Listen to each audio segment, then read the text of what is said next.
let's kind of get into the psychology and philosophy of what you guys really talk about. So, I know that there's some sales practices that you like to talk about, and I want you to maybe tell us a little bit about those sales practices that you feel are pretty vital to anybody that wants to be a great communicator. For sure. I think the first one is it's really about eliminating a stereotype. A lot of people hear sales, and it's a triggering word for a lot of people. They think it's about persuading people to buy things they don't need. And we hear that from a lot of our students. They come in and they say, "Hey, can I be a real authentic person? Can I sell and not lie?" These are real questions. And one of the things I love most about technology sales, especially business to business technology sales, is the reality couldn't be further from the truth.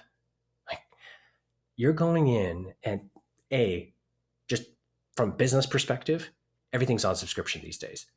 If you persuade somebody to buy something they don't need, they cancel right away. You've wasted money, the company's wasted money, you're going to be out of there really soon.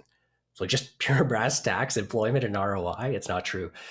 Most importantly, the way you succeed is you sit and you talk to these people.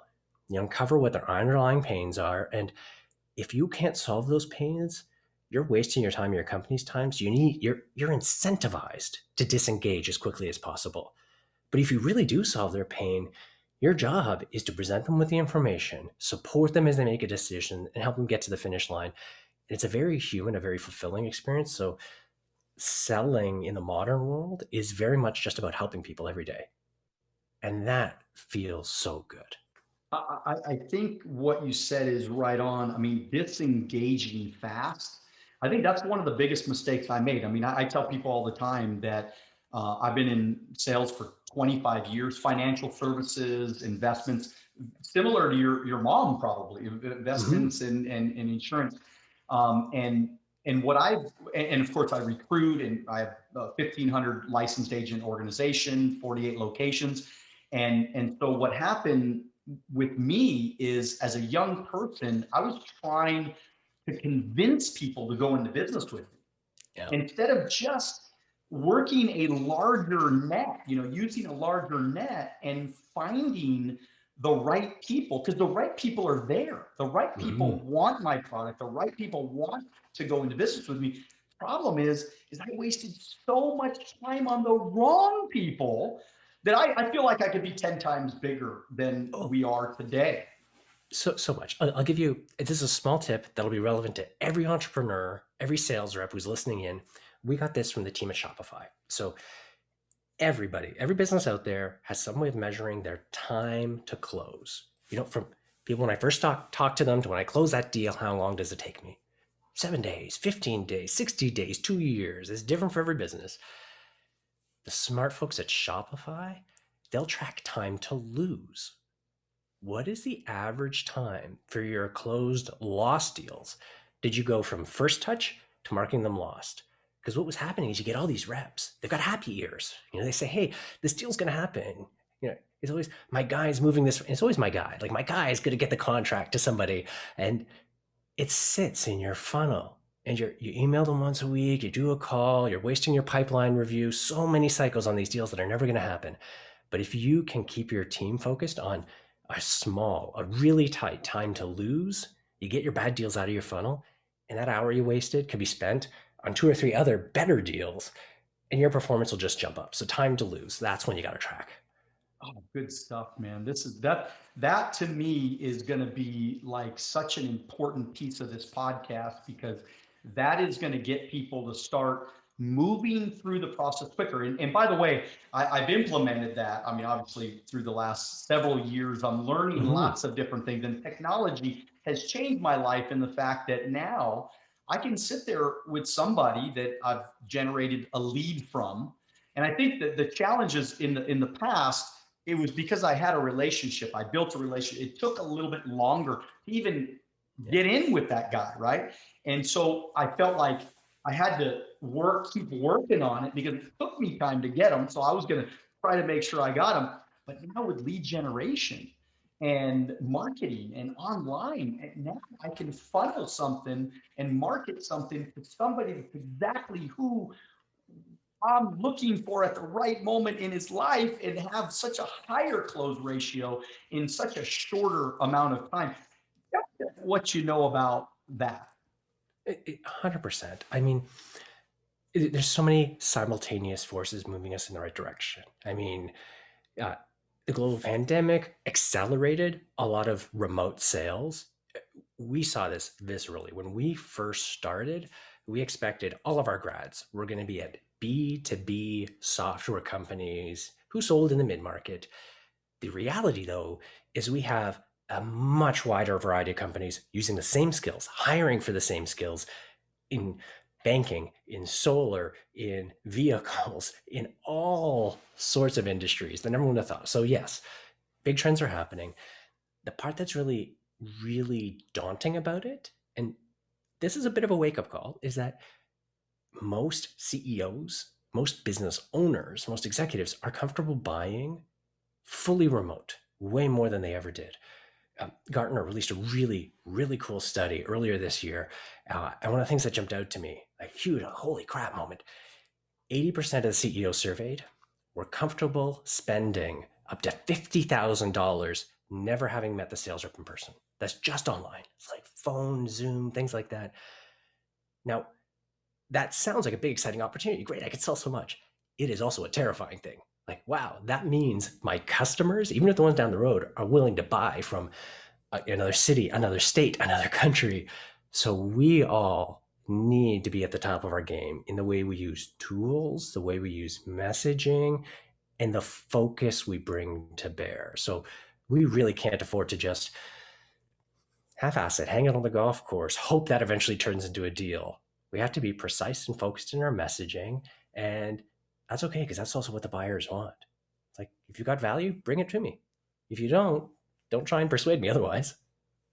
It is an amazing time we're living in, and it's wild because I've always said that, like, just the universe has always given me the things Mm-hmm. that I needed at the right time. Like when Google came out. I mean, how awesome was that? That you could search anything in the world, right? And then Google Docs, to allow you to be remote and be at the car wash and be able to get on your spreadsheet at the car wash without your laptop or anything. And then Zoom comes out. I haven't basically left my office in a year. You know what I mean? I mean, it's wild to even think that I used to drive an hour to somebody's home and they wouldn't even be there. So it would completely waste my day, my night, my driving time, my gas, my whatever. And today, if I get on a Zoom and they're not there, well, yeah, then I just go back to doing whatever I was doing and just continue on. But the time saving that technology is bringing to the table is absolutely phenomenal. I want to, you are, the sales generational change. I want you to talk a little bit about that and what you need to be successful in sales today. Maybe give us a couple of other tips that maybe some early on salespeople, they just are not getting. Totally.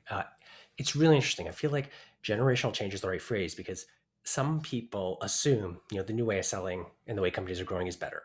Some assume that change is a scary thing. And the truth is there's some benefits and some strengths on both sides. Um, it's funny, if you speak to people who have been in sales for a decade or two, you can ask them things like which companies are great at selling, and when you ask them that, the answer are always companies that have exceptional training programs. They point to companies like Xerox, CDW, companies that have this really robust culture of teaching, training, and developing sales.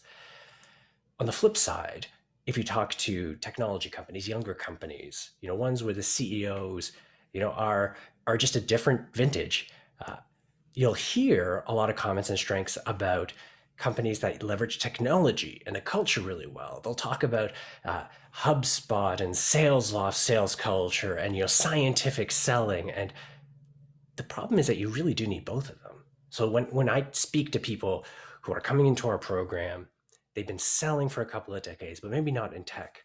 One of the things they're always surprised at is, holy crap, there's so many tools. Like the average high-tech salesperson, ends up using between 12 and 20 tools. They often don't even notice it. Some of them are obvious, like their CRM. Some of them are invisible, like the tool that lets people book your calendar on their own, like a Calendly.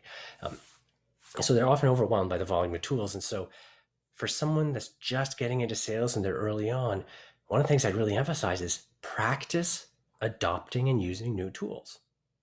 And it's really easy. I mean, you can look at the Google App Store. What are the top rated business tools? Try them out.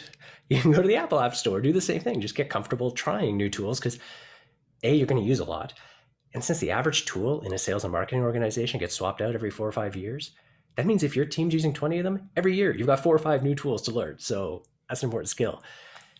And then on the flip side, a lot of tech companies kind of have their heads up there, whatever, in terms of hiring fresh grads and saying, we're going to throw them into the pit. They're going to learn by osmosis. And it's like, hey, follow what Larry's doing here. Samantha, you've been here for 2 years. You're a team lead now. That is not how you build a sustainable organization. And I think there's a lot that sales leaders in tech and emerging companies can learn from the Xeroxes, the CDWs, about building a sustainable trading culture. I mean, if they all figured out how to do it, we probably wouldn't have as robust a business. So I shouldn't complain too much. But I think there's a lot to be said for, as an individual, if you're joining a company like that, knowing that you need to own your own development and learning, because the company probably hasn't set those functions up yet. They're just too early in their own journey as a company. So yeah, you have to be comfortable acquiring new tools, and you have to develop your own sense of learning and development because the company won't do it for you. Thank you for watching our short clips on Alonzo Academy. If you'd like to watch the next short clip, click here. If you'd like to watch the entire podcast, click here.